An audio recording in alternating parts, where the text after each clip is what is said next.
Bonjour à tous et bienvenue.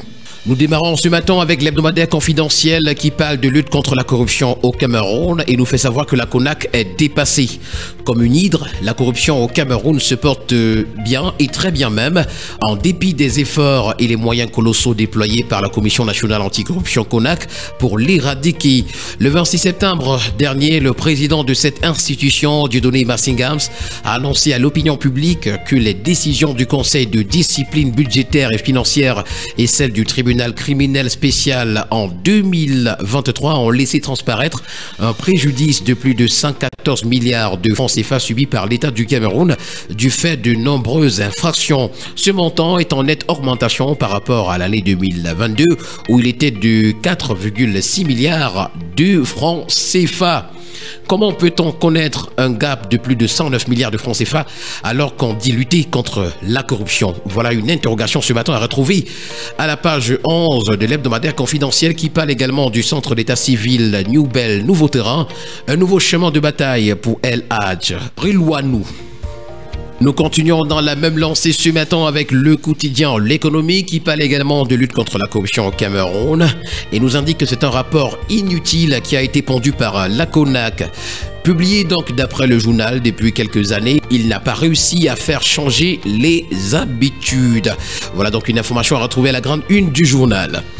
Le bi-hebdomadaire L'Indépendant pour sa part parle de guerre ouverte entre le gouverneur de la région du littoral, Samuel Dieudonné Iva Dibois, et le préfet du Vouri, Silak Vogo, au sujet des microbes. Pour le journal Camarouès News ce matin, on parle de l'arrestation de Cho Ayaba qui crée une panique générale au sein du sérail et de l'armée camerounaise. Le docteur Ayaba, considéré comme redoutable leader amazonien, a été arrêté donc à Oslo, en Norvège, pour crime contre l'humanité. Chose curieuse, il promet de révéler, en cas d'extradition au Cameroun, l'identité réelle de ses financiers, d'où la peur dans plusieurs camps. Nous continuons ce matin avec l'hebdomadaire L'Avenir de Zéphirin Koloko qui, dans une une exclusive, nous présente le top 10 des ministres les mieux habillés de l'équipe Dion Gouté pour le journal de l'économie et des finances. Et ce matin, revient sur le phénomène des microbes. C'est la peur qui s'installe dans les villes camerounaises. Les récentes agressions de masse dans les grandes villes du Cameroun, notamment à Douala, exacerbent les inquiétudes des populations et des acteurs économiques, nous renseigne le journal. Lutte contre l'inflation également ce matin. Pourquoi le Cameroun doit se tourner vers la raffinerie de Dangote au Nigeria? C'est une information ce matin à lire en page 10. La tribune des communautés pour sa part, le journal Intégration parle de ZLECAf et développement africain, ressort, apport et consorts sont à retrouver ce matin des pages 6 à 9. Et puis au Cameroun, les petites bourses touchent le fond. La hausse des prix fait sa rentrée dans les établissements scolaires privés. La discorde quantité-prix carbure à la pompe. Les logements sociaux et les exclus de l'inclusion. L'impossible gain des PME locales dans la commande publique du ministère des Travaux publics. Autant d'informations à retrouver ce matin aux pages 4, 10 et 11 de la tribune des communautés Intégration. Avec l'hebdomadaire Bounia ce matin, on parle du mauvais état des routes. C'est Ganoudjou Messi qui se dédouane d'après le journal. Pour le ministre des Travaux publics, le faible rendement des entreprises, l'insuffisance des moyens financiers, l'incivisme des usagers de la route et les variations climatiques sont à l'origine de la dégradation des infrastructures. On parle de la Coupe du Cameroun ce matin avec le quotidien L'Info à chaud. Vainqueur de la finale de la Coupe du Cameroun de football, la Colombe du Dja et Lobo surplombe l'Aigle Royal de la Menoire. C'est l'information à retrouver en haut de une ce matin. Mais à la grande une, la finale intéresse également, mais cette fois-ci il s'agit du fair play. Et c'est une question, le fair play qu'on a observé entre le ministre des Sports, Narcisse Molekombi, et le président de la FECAFOOT, Samuel Eto'o-Fils, est-il du dimanche? Une interrogation ce matin à retrouver à la page 11. Nous continuons ce matin toujours avec la clôture de la saison sportive 2023-2024 affichée à la grande une du trio hebdomadaire Le Soir. Un match épique et une harmonie retrouvée au sommet du football camerounais. Et c'est le titre que nous présente ce matin le journal. Pour la météo sport, s'agissant de cette même Coupe du Cameroun, Colombe, c'est le vainqueur. Nous continuons ce matin avec cette victoire de la Colombe du Dja et Lobo qui est affichée ce matin à la grande une du quotidien d'information républicaine. Il s'agit là du drapeau. Ce succès marque un tournant historique offrant au club du Sud son tout premier titre dans cette prestigieuse compétition nationale de football. Une information ce matin à retrouver en page 6.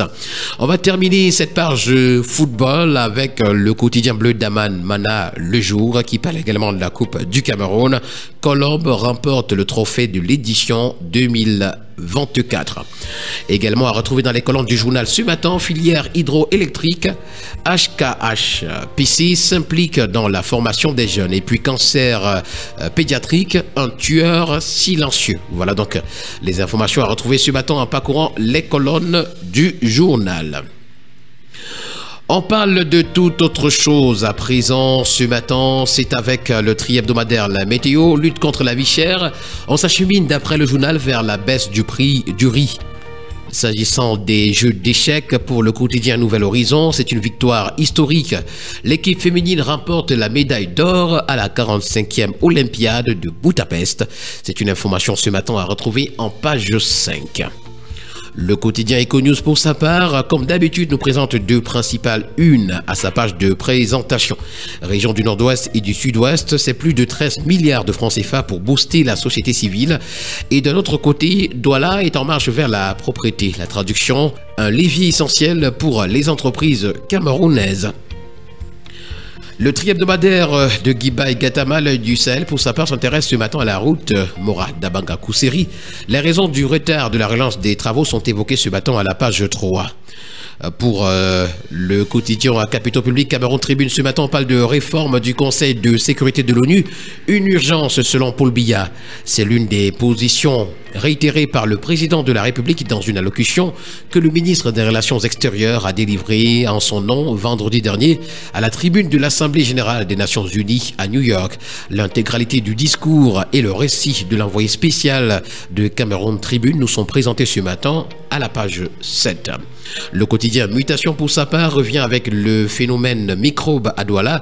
C'est une opération de désinfection qui est lancée.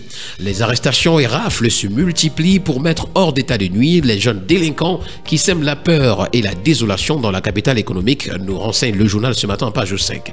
Présidentielle de 2025, l'univers d'Akeremouna nous a présenté à la page 9. Nous continuons ce matin avec le quotidien vert Émergence qui s'intéresse à la crise anglophone et nous présente les coulisses de la chute de Lucas Ayabacho. Présidentielle 2025 également, Akeremouna, candidat du parti Univers. En zone CIMAX, c'est la BEA qui porte son offre de liquidité à 260 milliards de francs CFA.